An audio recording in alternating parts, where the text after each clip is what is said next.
स्याहियां मुझ में दाग मुझ में, स्याहियां मुझ में दाग मुझ में, जले उसी के चिराग मुझ में। असासे कल्ब जां वही है, मेरा तो सब कुछ मेरा नबी है। वो मेरी मंजिल भी हम सफर भी, वो सामने भी पसे नजर भी, वही मुझे दूर से पुकारे, उसी की परछाई रूह पर भी। वो रंग मेरा वो मेरी खुशबू, मैं उसकी मुट्ठी का एक जुगनू। वो मेरे अंदर की रोशनी है, मेरा तो सब कुछ मेरा नबी है। उसी के कदमों में राह मेरी, उसी की प्यासी निगाह मेरी, उसी की मुजरिम मेरी खताएं, उसी की रहमत पनाह मेरी।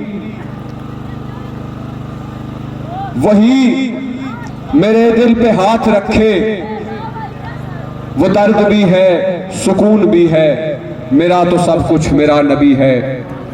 और बरोज़े महशर ये मिलाद मनाते हुए या नबी की ये सदाएं बुलंद करते हुए हमारी नीयत और इरादा क्या होता है कि बरोज़े महशर या नबी की इन सदाओं का जवाब किस अंदाज में मिलेगा कि न मुझसे बारे अमल उठेगा, न उज़्व ही कोई साथ देगा।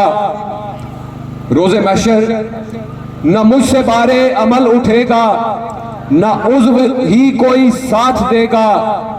अगर कहेगा तो रोज़े महशर खुदा से मेरा नबी कहेगा, स्याहियां दाग साफ कर दे, इसे भी मौला मुआफ कर दे। ये मेरा आशिक है उम्मती है, मेरा तो सब कुछ मेरा नबी है। बरादरान ज़ी वकार, आपको हुजूर नबी करीम रऊफ़ुर रहीम के मीलाद पाक की ये खुशियां मुबारक हो।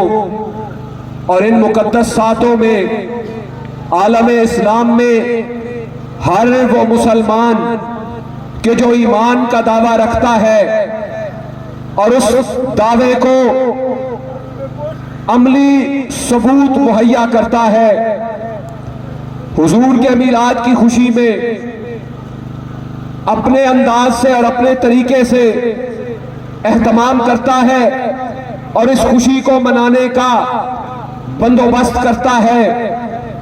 यह मिलाद मनाना कोई रस्म या रिवाज नहीं है। हम मिलाद मनाते हुए किसी दिखावे या नमूदो नुमाइश का इरादा नहीं रखते, बल्कि हम मिलाद मनाते हुए इस नियत के साथ मिलाद मनाते हैं